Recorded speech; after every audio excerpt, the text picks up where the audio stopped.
네, 여러분 안녕하세요. 네, 음, 네, 새벽 시간대네요.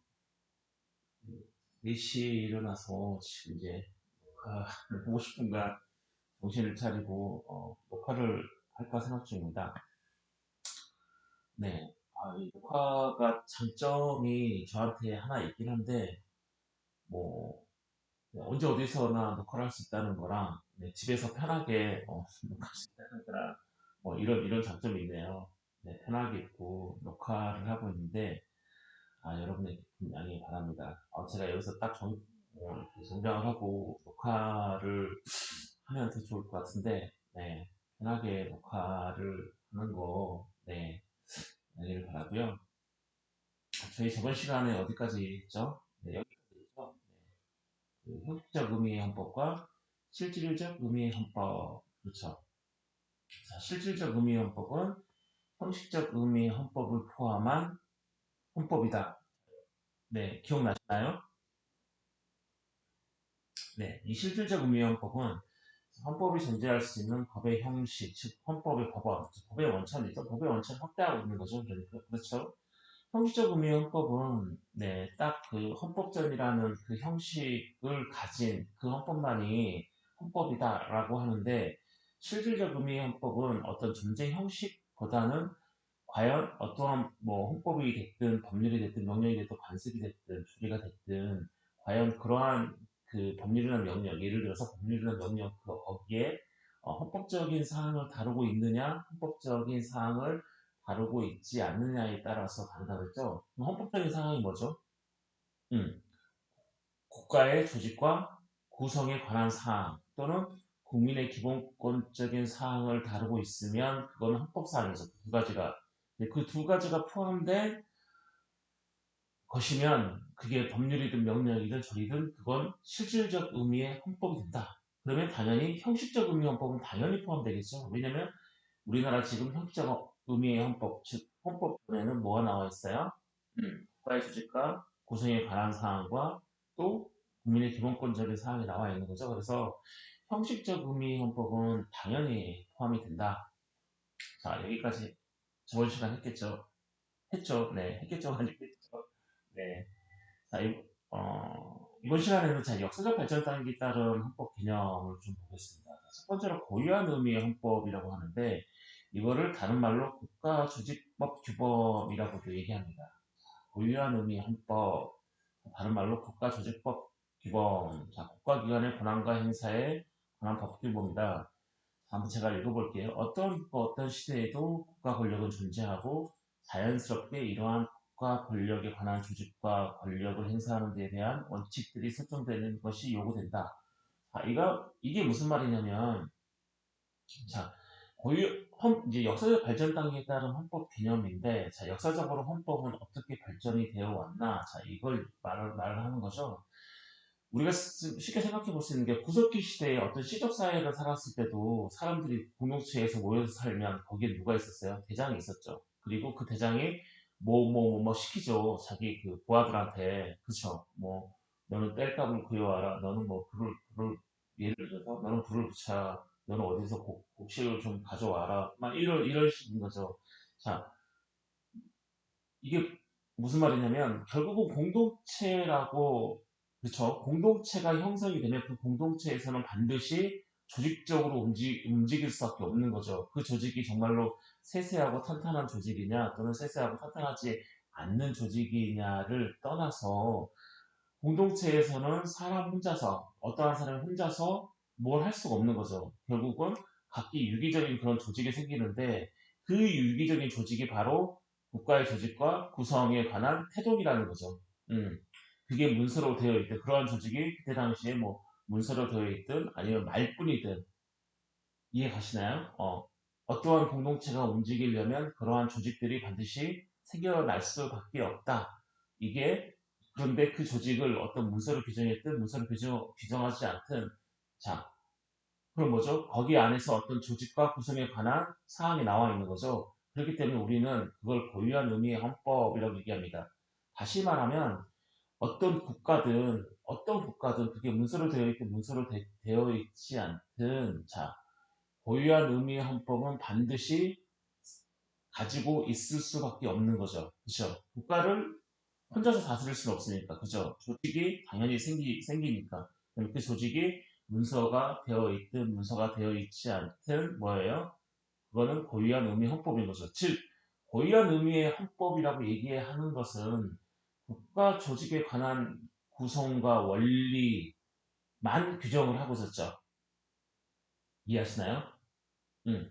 우리가 흔히 절대왕정 시대를 고유한 의미의 헌법을 가진 국가다라고 얘기하는 건 무슨 이유냐면 오늘날의 헌법은 국민의 기본권적인 사항까지 헌법에 포함되어 있었지만 예전에는 그 고유한 의미의 헌법, 예전에는 그 헌법에는 국민의 기본권적인 사항, 즉 국민의 기본권 규정은 없고 오직 뭐만 있었냐면 국가 조직과 구성에 관한 사항만이 헌법에 들어가 있었어요. 그때 당시의 사람, 즉 절대 왕정 시대나 어떤 구석기나 신석기 시대의 사람들이 그걸 인식했든 인식하지 못했든 어떤 공동체 내에서 그 공동체가 굴러가려면은 어떤 조직이 생기는 거죠. 그 조직을 어떤 문서에 기재를 해놓은 거죠. 예를 들면, 그렇죠? 문서를 기재를 해놨는데 당연히 그 문서는 뭐죠? 국가의 조직과 구성 또는 뭐 어떤 공동체의 조직과 구성에 관한 사항을 명시해놨기 때문에 그건 헌법 사항이고 단지 그 문서에는 국가의 조직과 구성에 관한 사항만 있고 국민의 기본권적인 사항은 없는 거죠. 그래서 우리는 그거를 이른바 뭐라고 말을 하냐면 고유한 의미의 헌법이다. 자, 이렇게 얘기합니다. 그러면 이 고유한 의미 헌법은 결국은 어느 시대에나 국가라고 생긴 게 존재를 하게 되면 그 국가에는 반드시 뭐죠? 고유한 의미 헌법이 존재하게 되겠죠. 그쵸? 그 국가를 혼자서 다스릴 수 없으니까. 그리고 그 고유한 의미 헌법에는 국민의 기본권적인 사항이 없겠죠. 그렇죠. 그래서 우리가 어떤 헌법 전에 국가의 조직과 구성에 관한 그런 사항들만 있는 것들을 우리는 고유한 의미의 헌법 이렇게 얘기합니다. 자, 이 고유한 의미의 헌법에는 당연히 어느 시대나 어느 국가에나 존재했겠죠. 그쵸? 국가를 운영을 하려면은 어떤 조직이 생겨나야 되니까. 네, 이해하시나요? 네, 그래서 이제 자, 어떠한 국가, 어떠한 시대에도 국가 권력은 존재하고 자연스럽게 이러한 국가 권력에 관한 조직과 그다음에 권력을 행사하는 데 대한 원칙들이 설정되는 것이 요구가 되는 거죠. 공동체 생활을 하려면. 근데 단지 뭐냐면 고유한 의미의 헌법에는 단지 국가의 조직과 구성에 관한 그런 헌법 사항만 있었지 국민의 기본권적인 사항이 없었죠. 그렇기 때문에 예전 절대 왕정 시대에 뭐 왕이 다스리던 시대에는 국민의 기본권이 없이 오로지 군주가 뭐죠? 임금이 왕이 우리의 어떤 국가를 네, 통치했죠, 다스렸죠. 이해하시나요? 자, 그러면서 헌법이 어디로 넘어오냐면 자, 근대 입헌주의 헌법 네, 이렇게 넘어옵니다. 고유한 의미의 헌법에서 근대 입헌주의 헌법으로 헌법이 발전하게 되는 거죠. 그래서 고유한 의미의 헌법 과 자, 대별되게 우리는 그걸 뭐라고 부르냐면 근대 입헌주의 헌법이라고 부르는데 자, 배경은 고대나 중세시대 절대군주가 권력을 남용하여 국민의 기본권적 인권을 박탈하고 유린한 자, 시민혁명 발생 후 절대군주제 붕괴 이렇게 되어 있는데 이게 무슨 말이냐면 절대군주제의 헌법, 즉 고유한 의미 헌법에서는 그 헌법에 국민의 기본권적인 규정이 없고 오직 국가 조직과 구성에 관한 사항만 있고 자, 주권이 그때 누구한테 있었냐면 왕한테 있었어요. 대통령 시대에는 주권이 왕한테 있었던 거죠. 주권이 뭐죠? 어, 주인된 권리예요, 여러분. 주권하면 주인된 권리. 도대체 누가 주권을 가졌냐? 그러면 누가 주인이냐? 이런 의미죠, 여러분. 자, 고유한 절대 왕정 시대 국가, 즉 고유한 의미의 헌법을 가졌을 때는 당연히 이 헌법에 국가의 주식과 구성에 관한 사항만이 있고, 자, 이때는 주권이 군주에게 있었기 때문에 군주가 주인이고, 국민은 군주의 충실한 어떤 신민, 노예의 역할을 했던 거죠. 자, 그렇게 되면서 아, 이제 그 근대로 넘어오는 거죠, 여러분. 근대라는 게 이제 18세기, 그쵸? 18세기 말, 네, 19세기 초 이렇게 넘어오면서 그때 어떤 게 어, 뭐죠? 문화적으로 또는 어떤 사상적으로 발현이 됐냐면 여러분 많이 들어보셨을 법한 뭐 계몽주의라든지 또는 천부이권설이 들어오게 되는 거죠. 그쵸? 천부이권설, 우리도 하늘의 아버지가 우리를 사람으로 인정해줬다. 네, 이런 거죠. 그러니까 계몽주의 사상, 그다음에 뭐 자각을 하게 되는 거죠. 국민들이 야, 너네 군주 너만 자유를 가지고 있냐? 너만 뭐 재산권을 가질 수 있냐? 우리도 천부인권설, 즉 하늘에서 우리를 인간으로 사람으로 인정을 해줬고 우리도 너와 똑같은 자유와 재산권을 가질 수 있다. 이런 거죠, 여러분. 우리도 군주 너랑 또는 왕 너랑 똑같은 사람이다. 자, 이런 사상이 계속해서 발전을 해가지고 결국은 이제 1789년에 뭐 프랑스 대혁명이라든지 이런 이제 시민혁명이 발생을 하면서 절대군주제가 붕괴를 시작했죠. 그렇죠. 왕만이 뭐죠? 절대군주제 붕괴라는 것은 그렇습니다, 여러분. 네, 절대군주제 붕괴라는 것은 가장 핵심적인 것은 주권이 있지 않습니까? 국가의 주권이 군주에만 있는 게 아니고 이 주권은 우리 국민들도 가진다. 자, 이런 거죠. 이해하시나요? 우리 국민들도 우리 주권을 가지고 있다. 이런 겁니다, 여러분. 그래서 국민들이 원하는 건 뭐냐면, 야, 우리 국가가 가지고 있는 이 헌법에 국가의 조직과 구성에 관한 사항만이 있는데, 자, 근대 입헌주의 헌법으로 넘어오면서 국민들이 어떤 계몽주의 세상이나 충분히 입건설로 자기 어떤 이제 이 자기 존재를 자각하기 시작하는 거죠. 자, 우리도 자유를 가지고, 우리도 재산을 가질 수 있는 너와 똑같으니까, 왕과 똑같은 사람을 하면서, 그러면 군주가, 야, 그래, 너 인정해줄게. 너네들 자유도 있고, 너네 재산도 있고, 그래서 왕이 국민들한테 얘기를 해요. 인정해줄게. 오케이. 자, 그러니까 너네 혁명 멈추고 우리 한번 잘 살아보자. 라고 얘기를 했지만 국민들이 뭐라고 했냐면 야 너 말로만 하는 우리가 어떻게 믿냐 확약을 해라 이런 거죠. 네, 약속을 해라. 확실하게 약속해라. 자, 확실하게 약속하는 건 뭐죠 여러분? 문서화 시키는 거죠 여러분. 그렇죠. 뭐 오늘날에 우리는 그걸 계약 이렇게 얘기하죠. 네, 계약. 확실하게 문서해라. 그래서 고유한 의미 헌법에 그 헌법에 자 어떠한 사항을 넣게 되냐면 자, 국민 주권주의 그쵸? 국민도 국가의 주인이다. 국민 주권주의야. 자, 우리의 기본권, 자, 기본권을 보장하라. 특히 이 기본권 중에서도 어떤 걸 보장을 하라고 그 문서에 넣겠어요, 여러분?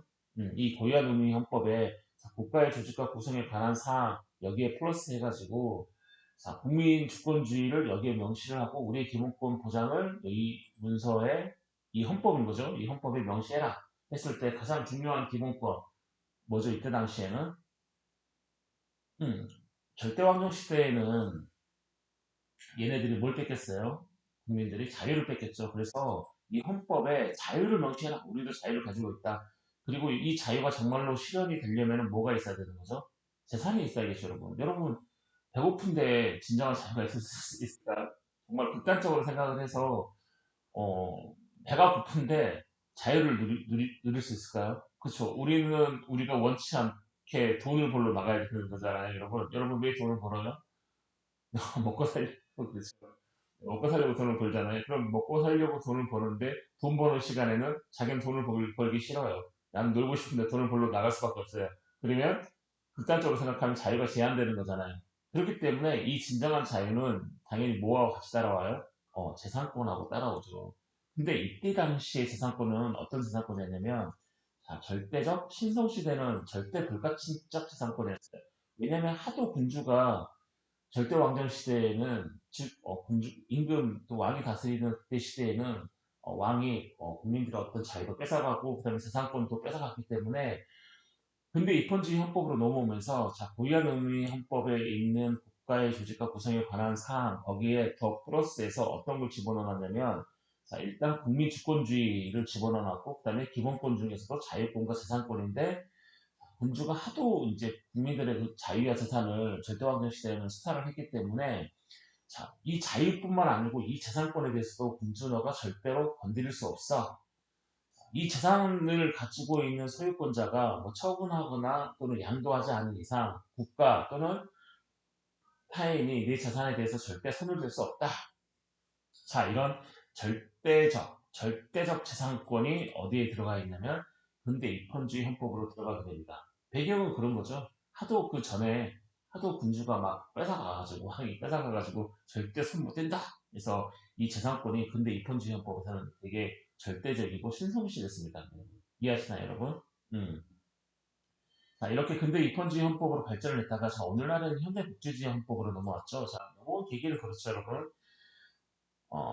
근데 이 입헌주의 헌법에서 국민의 자유, 그다음에 절대적 재산권을 보장을 하고 쭉 국가를 운영을 했더니 어떤 현상이 발생했냐면 돈을 잘 버는 애들은 잘 벌고 돈을 못 버는 애들은 못 버는 거예요, 국민들이. 그래서 뭐가 심하게 됐냐면 부익, 빈익빈, 부익부가 심하게 된 거죠. 가난한 사람은 계속해서 가난하게 되고 뭐예요? 부자는 계속해서 부자가 되는 거죠. 그래서 국가가 생각하는 거죠. 야, 국가의 존립 목적이 뭐냐? 국민의 안전과 평화를 지키는 게 국가의 존립의 목적 아니냐? 뭐 이런 거죠. 국가의 존립 목적에 자, 반하지 않느냐? 그래서 현대 복지주의 헌법 자 언제죠? 20세기 네, 초죠. 네, 20세기 초에 들어오면서 국가가 반성을 하게 되는 거죠. 야, 최소한 국민이 인간다운 생활을 할 수 있도록 해야 되지 않느냐? 라는 그런 생각들이 점점 강하게 드는 거죠. 즉, 배경을 보면, 자, 근대 말기부터 자본주의 경제의 모순이 발생하죠. 자, 부익부, 빈익빈 현상이 초래하게 되는 거죠. 그래서, 자, 여기에서 어떤 생각이 드냐면, 야, 국가가 최소한 존재하는 목적이 국민의 안전, 그다음에 평화, 그다음에 번영을 위해서 존재를 하는데, 그렇다면 국민이 최소한의 인간다운 생활을 할 수 있도록 하는 게 국가의 존립 목적에 맞지 않느냐? 자, 이렇게 되는 거죠, 여러분. 그게 국민 주권주의, 국민의 기본권 보장에도 더 부합하지 않느냐? 자, 이런 생각을 하게 되는 거죠.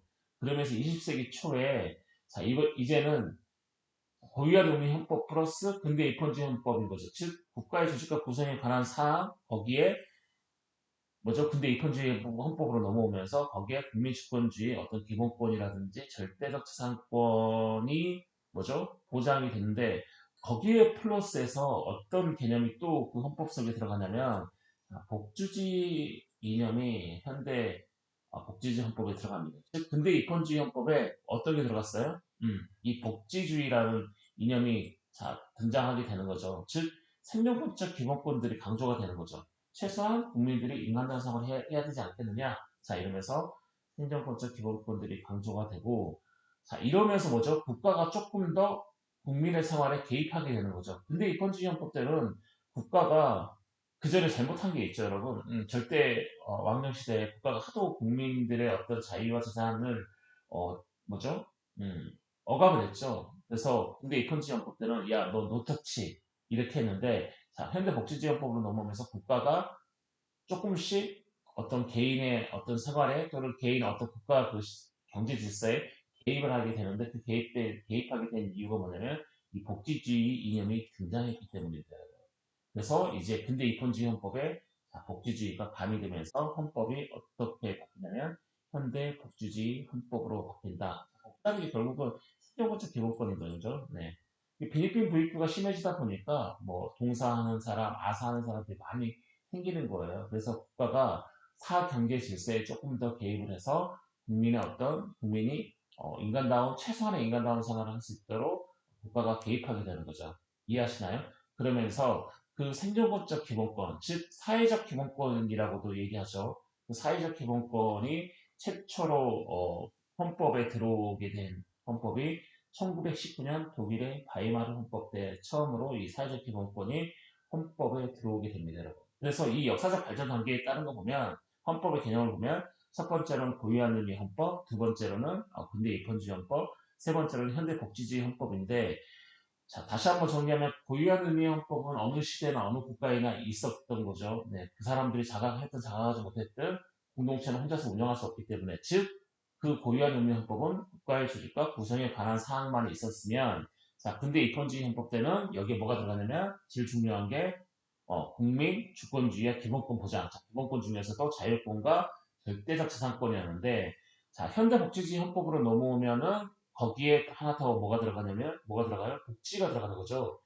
여기서 하나 유념할 건 이 복지가 들어가는데 자, 근데 입헌주의 헌법 때는 재산권이 절대적이었죠. 하지만 현대복지주의 헌법 때는 뭘로 바뀌냐면 이거는 상대적 재산권 개념으로 바뀝니다, 여러분.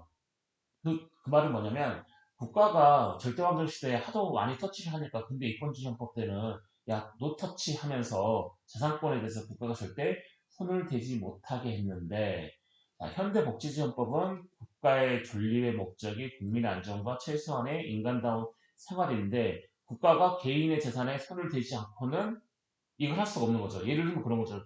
오늘날은 뭐죠? 세금을 걷어서 그 세금을 걷어가지고 누구한테 던져요? 네. 생활이 어려운 분들에게 던지잖아요. 그러면 당연히 뭐예요? 개인의 재산에 손을 댈 수밖에 없는 거잖아요. 그쵸? 그 다음에 어떤 이제 뭐 복지를 위해서 어떤 공원을 만든다, 도로를 만든다 할 때는 뭐죠? 그 도로의 주인, 그 도로 땅의 주인, 또는 공원 땅의 그 어떤 주인하고 뭐예요? 쪽으로 봐야겠죠. 야, 이거 나한테 팔아라. 뭐 이렇게 할 수밖에 없었죠. 자, 이런 이제 일들이 벌어지면서 현대복지주의 헌법에서는 이 절대적 재산권이 뭘로 바뀌냐면 이제 절대 불가침이 아니고 느 정도 적절한 보상을 하게 되면 네, 국가가 이 재산에 대해서 수용할 수 있는 이런 상대적 재산권으로 바뀌게 됩니다, 여러분. 그게 바로 현대 복지주의 헌법. 자, 이렇게 얘기할 수 있는 거죠, 여러분. 여기 있네요. 재산권 행사. 자, 상대적 권리를 변화했다. 자, 이런 거 특징은 뭐죠? 뭐 경제에 대한 규제 조정인 거죠. 결국은 복지를 하고 그 다음에 그 모든 국민이 최소한 뭐죠? 최소한의 인간다운 생활을 할 수 있도록 하려면 당연히 국가가 어떤 사경제의 어떤 규제와 조정을 예, 해야겠죠, 여러분. 이해 가시나요?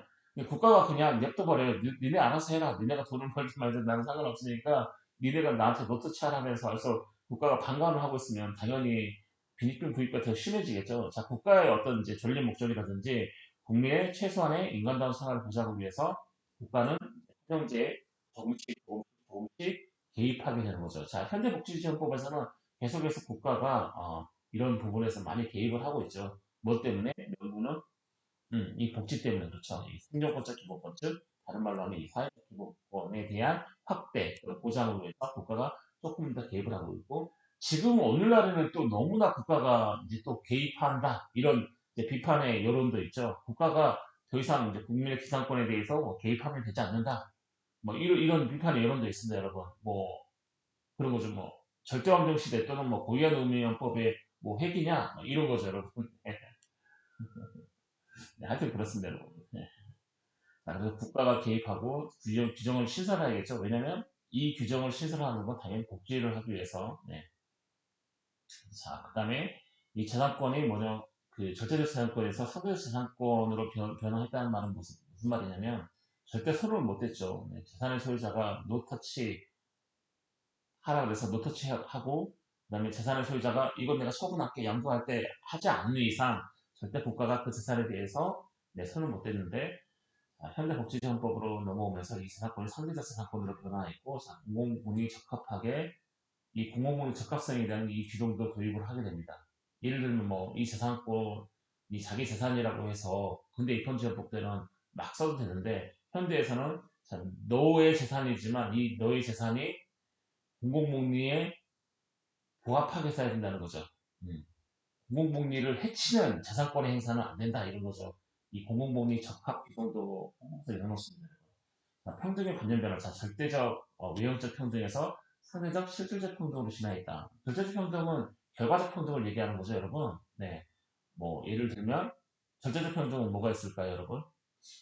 절대적으로 자, 우리 지금 현재 가지고 있는 우리는 기회 평등이죠. 누구나 기회를 가지면 되는 거죠. 그게 이제 어떤 상대적 평등이고 절대적 평등은 어떤 결과가 같아야 되는 거죠. 열심히 공부하는 학생과 열심히 공부하지 않은 학생이 있는데 결과는 둘 다 A뿔이에요. 자, 이런 게 결과적 평등이고 자, 상대적 평등. 자, 이 절대적 평등에서 이 상대적 평등은 뭐냐면은 기회의 평등인 거죠. 누구나 A 플러스를 받을 수 있도록 어떤 기회를 주는 거죠. 자, 이게 바로 사회적 평등이고, 자, 외형적 평등은 뭐냐면은 말 그대로 그냥 형식적으로 자, 평등을 보장하고 있는 거죠. 근데 이 형식적으로 평등을 보장하고 있는데 실질적으로는 뭐죠?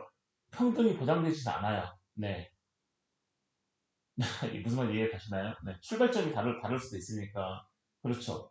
뭐 서울에서 엄청난 정보를 가지고 뭘 하는 사업을 하는 사람 또는 뭐 어떤 이제 요즘에는 이제 인터넷이 많이 발달해서 그렇지는 않지만 어떤 시골 뭐 저기 산속에서 살면서 어떤 정보 없이 사업을 시작하는 사람 뭐 이런 사람들하고는 뭐 차이가 있겠죠. 야, 니네 서울에서 엄청난 정보를 가지고 있는 너한테도 이런 사업 기회를 하나 주고 또는 뭐 산속에 살고 있는 너한테도 이런 사업기를 하나 주면 실질적으로 평등하지가 않죠, 여러분. 그렇죠? 왜냐면은 가지고 있는 정보가 다르기 때문에. 자, 외형적인 평등, 그게 이제 외형적인 평등이라는 건데, 그런 외형적인 평등뿐만 아니고, 실질적으로 똑같은 정보를 가지고 둘 다 뛰어들 수 있도록 그런 실질적 평등이 돼야 된다. 자, 이런 실질적 평등으로 이제 진화하게 되는 게 바로 뭐냐면, 자, 현대법치주의 헌법 때문에 그렇고요. 자, 형식적 법치주의에서 실질적 법치주의, 그러니까 실질적 법치주의로 변화를 하게 됩니다. 자, 형식적 법치주의라는 건 뭐냐면, 여러분 잘 알다시피, 네, 형식적으로 있는 이 법률에 근거해서 국가가 본인이 가진 권한을 국민에게 행사해야 된다. 자, 이게 법치주의인 거죠, 여러분. 여러분이 법을 잘 준수해야 된다. 이것도 무슨 맞는 말이죠. 그거는 여러분의 법률 준수 의무고, 자, 우리가 헌법에서 말하는 이 법치주의는 뭐냐면, 자, 국가가 자기가 가진 권한을 국민에게 행사해야 할 때는 법에 정해진 원칙과 절차에 따라서 그 권한을 행사해야 된다. 자, 이게 바로 뭐냐면 법치주의라는 겁니다. 그래서 국가가 형식적으로 정해진 이 법률에 의해서 자기의 권한을 행사해야 되는 것도 물론 맞지만, 자, 거기에 더해서, 자, 실질적 법치주의가 뭐냐면 헌법에 부합되게 국가가 자기의 권한을 행사해야 된다. 형식적 법치주의라는 것은 형식적 법률에 근거해서 국가가 권한을 행사하는 건 당연한 거고, 그렇게 했더니 어떤 국민이 뭐죠? 뭐 기본권이 침해가 돼요. 그렇죠. 기본권 침해될 수 있겠죠. 법률을 잘못 제정해서. 또는 법률을 잘 제정했는데 다 국민들의 수준이라고 국민들이 처한 상황이 다 다르기 때문에 99.9999%의 국민들에게는 맞지만 1%의 국민에게는 뭐가 돼요? 침해가 될 수도 있겠죠, 여러분. 기본권 침해가 될 수도 있겠죠. 기본권이 침해가 된다는 것은 당연히 헌법에 부합되지 않고 당연히 헌법 재판이 일어날 수 있는 소지가 있겠죠. 법률이 국민의 어떤 기본권을 침해하면 공권력 행사 가 되기 때문에, 그렇죠. 공권력 행사 불행사로 국민의 기본권을 침해를 받으면 당연히 헌법 재판, 즉 헌법소원을 제기를 할 수 있는 거죠. 자, 그래서 이런 헌법 재판이 확립되는 것도 현대복지정법의 특징이라고 할 수 있습니다, 여러분. 그 다음에 당연히 국민의 복지수련은 말할 것도 없죠, 여러분. 이해 가시나요, 여러분? 자, 그리고 헌법 체계와 단계 구조. 자, 헌법 체계. 자, 이건 빠르게 읽어볼게요. 네. 중요하죠. 네, 중요한데, 네. 자, 헌법 기법은 선제되어 있는 것이 아니라 하나의 체계를 이루고 있는 헌법 기법이다. 자, 이게 무슨 말이냐면, 자, 우리나라 헌법은 제일 앞에 여러분 보시면 알겠지만 전문이 있고요. 이 전문은 뭐죠? 이 헌법이 제정되게 된 동기 또는 이때 당시에 이 헌법이 따르는 이념. 자, 그런 거죠. 그 다음에 이 헌법 개정권자, 이 헌법의 개정권자가 다 누구인지를 밝히고 있는 게 어디에 있냐면 전문에 있습니다. 무한적 역사와 전통에 빛나는 우리 대한민국은 3.1운동으로 건립된 대한민국 임시정부의 법통을 개성하고, 네, 그래서 여러분도 한번 외워보세요, 전문. 네, 이제 로스쿨이나 또는 뭐 공무원 시험이나 이런 이제 시험 보실 분들은 네, 헌법 전문, 그다음 헌법 130개 조항, 그다음에 제일 뒤에는 부침 6조까지 완벽하게 숙지하고 있는 게 물론 이제 헌법에 관한 시험을 볼 때 많이 도움이 됩니다, 여러분. 그게 아닌 사람들은 네, 대충 그렇구나라는 것 정도만 알게 되면 됩니다. 뭐 나중에 기업 입사하면 혹시나 그럴 수도 있겠지만 뭐 이런 비슷한 네, 뭐 면접 질문 나오면 네, 그 정도 대답할 수 있는 정도로만 하면 되고, 네, 어떤 시험을 준비하거나 로스쿨 이렇게 하시는 분들은 이 헌법 규정을 완벽하게 숙지하고 있습니다. 뭐, 네, 저처럼 외우면 좋죠. 저처럼 외우면 좋은데, 예, 뭐, 외울 필요까지는 없고, 이제, 완벽하게 숙지하고 있으면 되겠죠. 완벽하게 숙지. 네, 거의 외우는 수준인 거죠. 완벽하게 숙지는. 그렇죠, 여러분.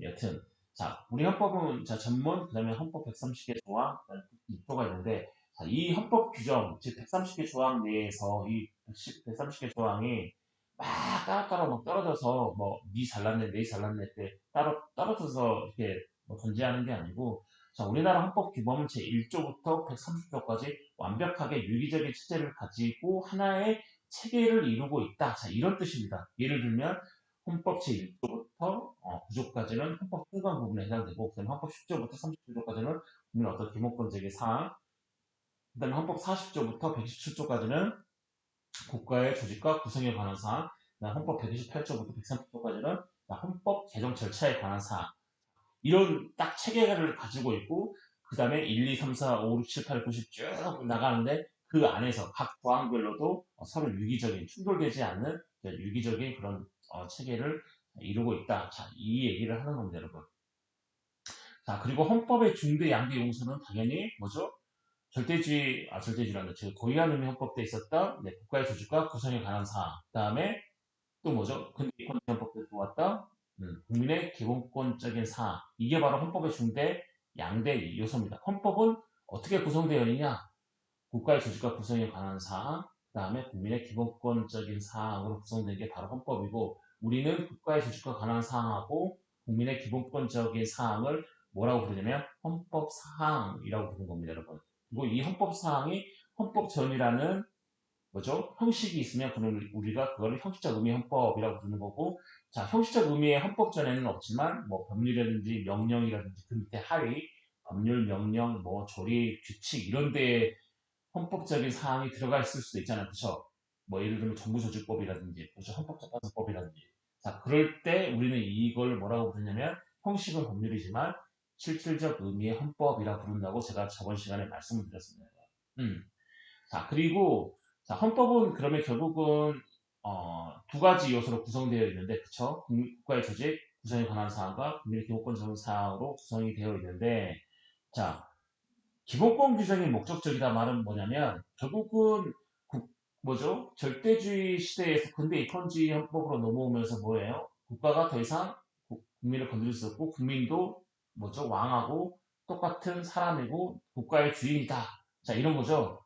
그래서 국가 조직과 구성에 관한 그런 사항은 헌법에 규정을 해놓더라도 그거는 뭐냐면 뭐 때문에 그 국가 조직과 구성에 관한 사항을 헌법에 명시를 해놓고 있냐면 결국은 국민의 기본권을 최대한으로 보장하기 위해서 자 그런 거죠. 이해하시나요, 여러분? 예전에 고유한 의미 헌법 때는 국가의 조직과 구성에 관한 사항만 있었고 그때는 군주만 주권을 가지고 있었기 때문에 국민은 군주의 충실한 뭐죠? 노예, 신민이었죠. 자, 그렇기 때문에 국민의 기본권은 그때 당시 없었지만 근대 입헌주의 헌법 즉 천부인권 그런 사상이나 그 다음에 계몽주의 사상이 들어오면서 국민들이 자각을 하게 되죠. 왕 너만 국가의 주인이 아니고 우리도 국가의 주인이다. 그렇기 때문에 우리도 우리의 기본권이 있고 그 다음에 우리의 재산을 건드지 마라. 자 이런 거죠, 여러분. 자 그렇기 때문에 결국은 뭐냐면 뭐에 어떤 게 더 우선하냐면 자, 국민의 기본권 그 보장이 더 우선하게 되는 겁니다. 이해하시나요? 네, 어떻게 설명하나요?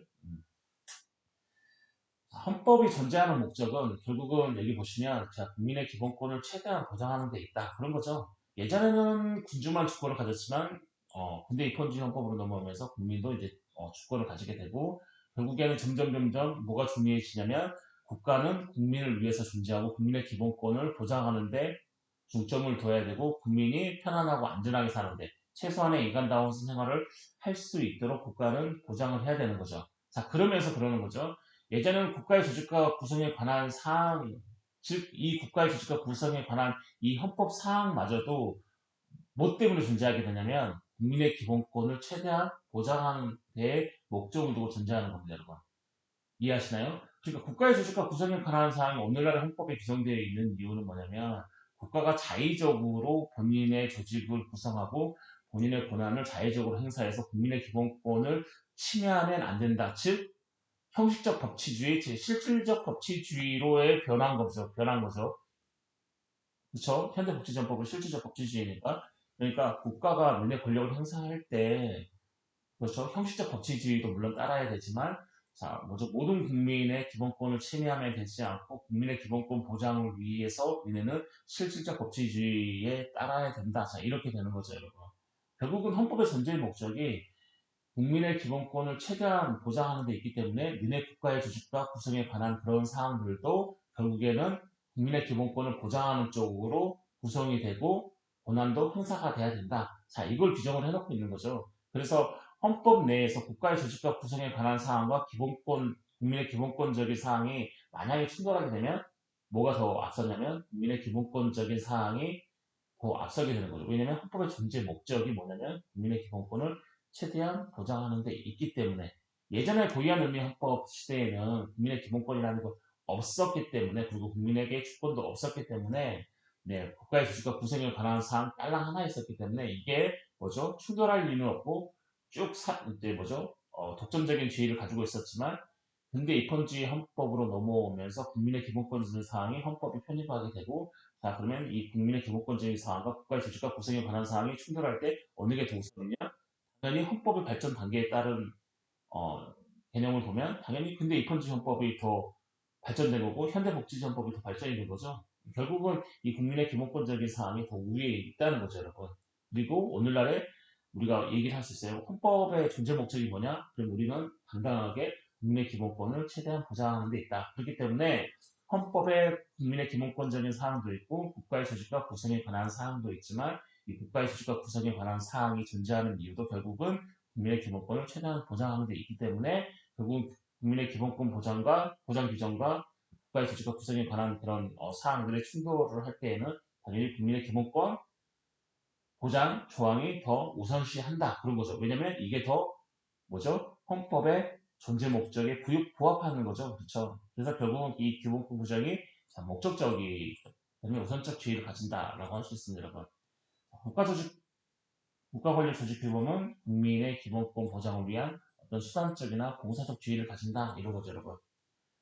물론 이 국가의 조직과 구성에 관한 그런 사항들이 국가를 운영하는 데 있어서 반드시 필요하지만 그 국가를 운영하는 데 반드시 필요한 그 국가의 조직과 구성에 관한 그런 사항들을 당연히 국민의 기본권 보장을 최대한 보장하는 쪽으로 맞춰져야 된다. 자, 이런 의미입니다, 여러분. 이해 가시나요? 네. 자, 헌법 규범의 단계 구조를 보겠습니다, 여러분. 자, 개념의 시대, 헌법 규범들과 상하 우열 관계에 존재하느냐가 관한 문제죠. 자, 헌법 규범의 단계 구조. 자, 이게 무슨 말이냐면 결국은 헌법 규범들. 자, 1조부터 130조까지 있는데 이 1조부터 130조까지 우열이 있느냐는 거죠. 자, 어떤 조항이 더 위에 있고 어떤 조항이 더 밑에 있고 이런 우열이 있느냐. 자, 이런 문제인 거죠, 여러분. 헌법 규범의 단계 구조라는 것을 다시 한번 설명하면 헌법 규범이 1조부터 130조까지 있는데 이 1조부터 130조 그 130개 간에 1등부터 130등까지 줄을 세울 수 있냐 이거죠. 어떤 게 가장 최우선이고 어떤 게 가장 어, 꼬레비 이렇게 들어보셨어요? 예전에 제가 사투리인 것 같은데 그쵸? 꼬레비, 꽁지 뭐 경상도에서 꽁지라고 그러고 전라도에서는 꼴방이라고 합니다. 꼴방. 네. 누가 꼴방이냐 이런 것처럼 들어보셨어요 사투리? 네, 제가 전라도 사람이라서 네. 자, 1등부터 130등까지 이렇게 쭉 줄을 세울 수 있느냐 이런 거죠. 어떤 헌법 규범이 어떤 헌법 그 규범 중에 헌법 조항 중에 어떤 게 가장 뭐 1등이냐 또 어떤 게 가장 꼴방이냐 자 이런 거죠. 어떤 게 가장 끝이냐 네, 이런 거죠. 네.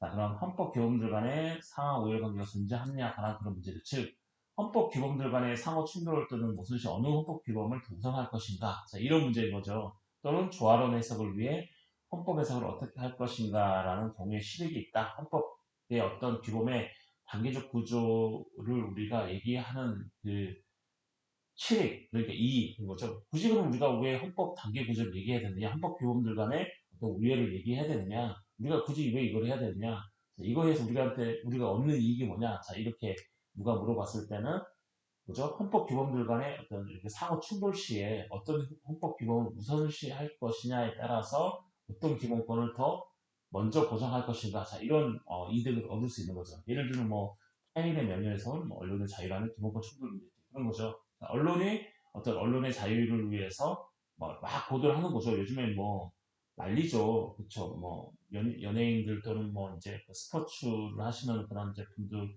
예전에 무슨 학교 폭력이라든지 막 이런 이제 문제로 뭐 난리인데 이게 과연 이 언론의 자유니까 언론의 자유권을 먼저 보장을 해야 되느냐 아니면 확인되지 않은 사실을 언론이 막 퍼트림으로 해서 자, 확인도 되지 않았고, 아직 법원에서 판단도 나오지 않았는데, 자, 그렇게 함으로써 타인의 명예훼손, 그런 사람들의 명예훼손하는 게 더, 즉, 뭐죠, 훼손을 조금 더 보호를 해야 되냐, 명예라는 그런 기본권을 조금 더 보호를 해야 되느냐, 자, 이런 두 가지가 충돌할 때, 과연 어떤 걸, 더 먼저 우선시 할 것이냐, 보호를 우선시 할 것이냐, 자, 이런 문제를 해결할 때, 헌법 규범의 단계적 구조를 파악하는데, 중요하다 개념에 어떤 이익이 있다는 거죠, 여러분. 이해하시나요, 여러분?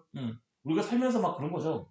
뭐 예를 들면 밑에도 있지만 뭐 담배를 필 흡연권 또는 난 담배 냄새 맡고 싶지 않은 이런 혐연권이라는 거죠. 네, 효명권과 흡연권. 자, 흡연권은 자유권이고 효명권은 내 건강을 지키기 위한 어떤 건강권이라고 할 수 있죠. 네. 그렇죠. 건강권이었는데 그럼 건강권과 자유권이 충돌할 때 과연 어떤 걸 더 우선시할 것이냐. 자, 이런 문제들이 우리 살면서 막 생길 수 있겠죠, 여러분. 아닌가요? 맞죠?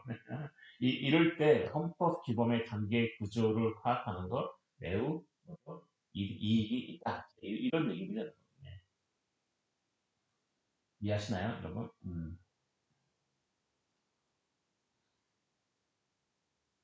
그래서 학설을 보면 자, 긍정설, 헌법 기본의 핵심적 요소인 것도 있고 그렇지 않는 것도 있어서 자, 우열 관계가 존재한다고 보는 입장에서 칼 슈미트라는 학자가 얘기를 한 겁니다. 자, 학설도 나눕니다. 긍정설과 부정설. 자, 긍정설은 헌법 규범들 간에 단계 구조가 존재한다라고 하는 설이 바로 긍정설입니다. 이 긍정설의 대표적인 학자가 칼 슈미트라고 합니다. 칼 슈미트.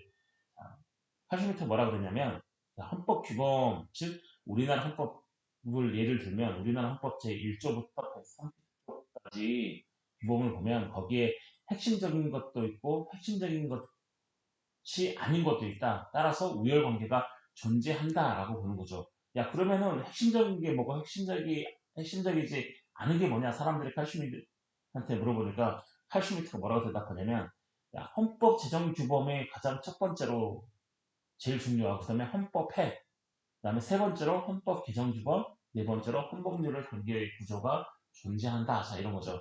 자, 칼슘미터가 뭐라고 이제 이걸 어떻게 얘기를 하냐면 그러면 헌법 규정들 간에 가장 최고로 쳐주는 게 뭐냐 자 그게 바로 뭐냐 헌법 제정 규범이다 그런 거죠.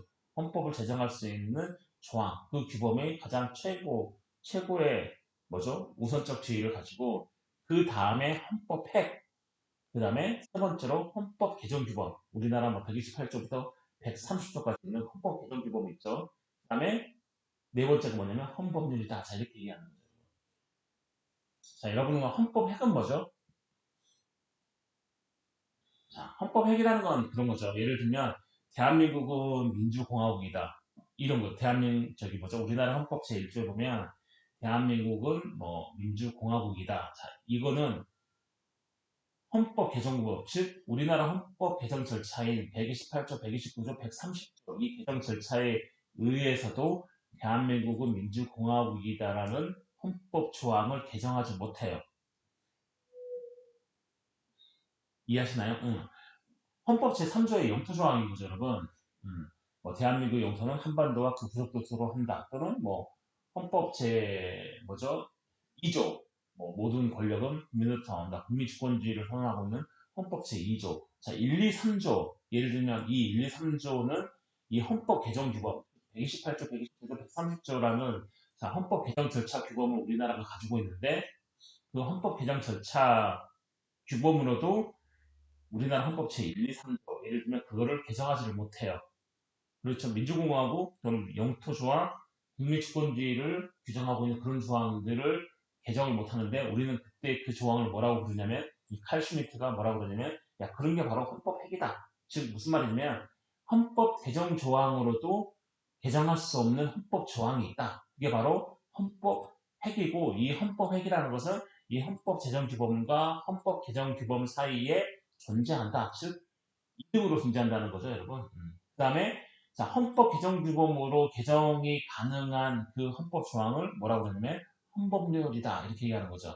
자, 그래서 칼슘미트에 의하면 자, 단계 구조를 인정을 하고 있고 자, 그 단계 구조는 어떻게 되냐면 제일 먼저 헌법 제정 규범, 그다음에 헌법회, 그다음에 헌법 개정 규범, 그다음에 헌법률의 순위다라고 얘기하는 학자가 바로 칼슈미트다. 자, 이런 거죠.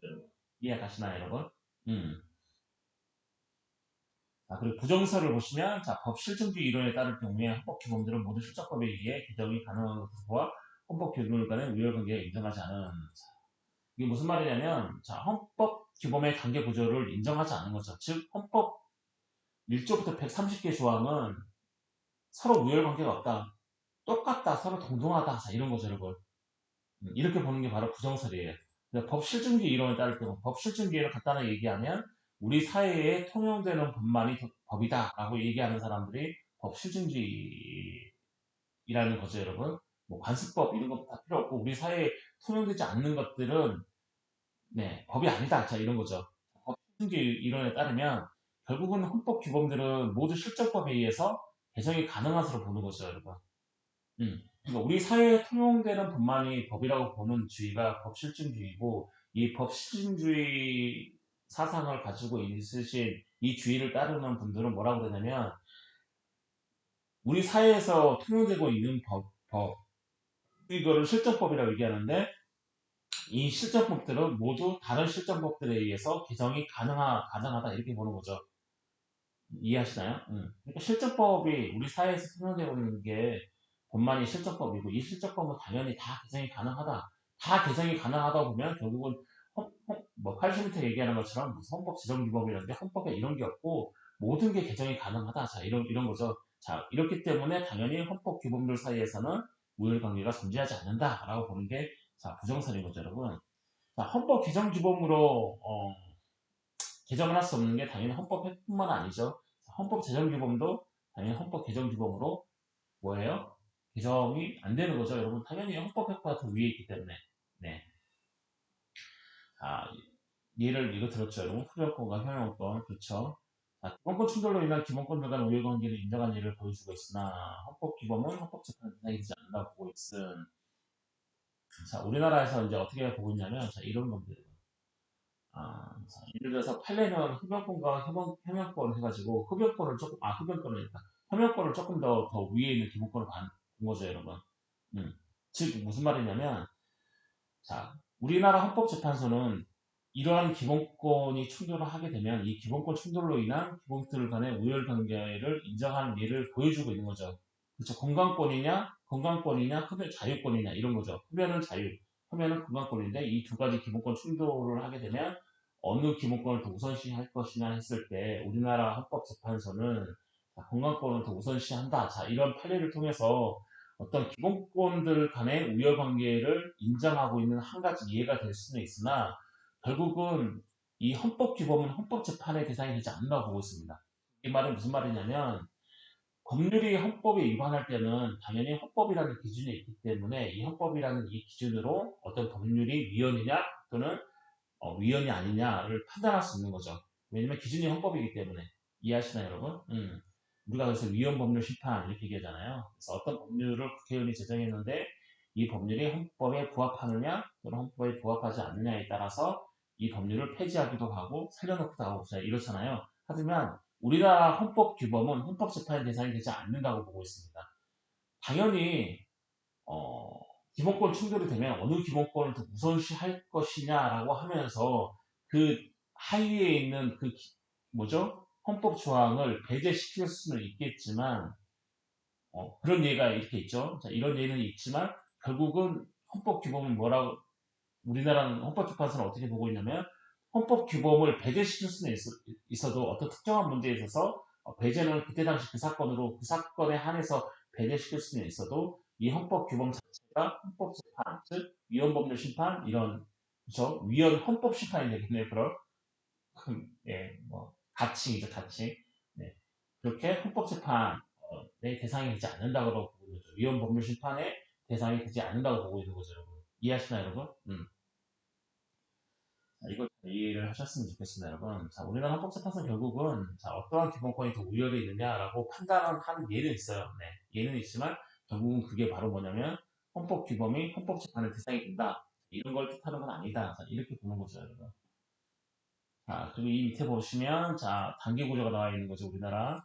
자, 헌법이 가장 최고죠. 최고에 올라가 있고, 그 다음에 그 밑에 2단계가 법률이라든지, 그 다음에 자, 대통령의 긴급명령이라든지, 대통령의 긴급개정 재정명령, 그다음에 조약 국제법기는 자, 법률과 같은 효력을 가지고 있기 때문에 자, 당연히 법률과 같은 위치에 놓였고요. 자, 3단계가 명령인 거죠. 네, 대통령 명령, 그 다음에 국회 규칙이라든 헌법재판소 규칙, 중앙선거관리위원회 규칙. 자, 이건 규칙이지만 자, 명령과 같은 효력이 있기 때문에 뭐죠? 같은 레벨에 놓여 있는 거고 제 네 번째가 총리령, 구령, 그렇죠? 국무총리가 내리는 명령, 구령은 뭐죠? 장관이 내리는 명령인 거죠. 자, 그 5단계가 뭐 행정규칙이라든지 사치법규, 이러한 구조를 우리나라는 가지고 있는 거죠. 결국은 이 밑에 하위의 이 법률들은 당연히 이 헌법에 부합을 해야겠죠, 여러분. 이거 한번 여러분 보시면 될 것 같습니다. 여러분 2주차 강의는 여기서 마치고요. 잠시 쉬었다가 3주차 강의를 계속해서 진행하도록 하겠습니다, 여러분.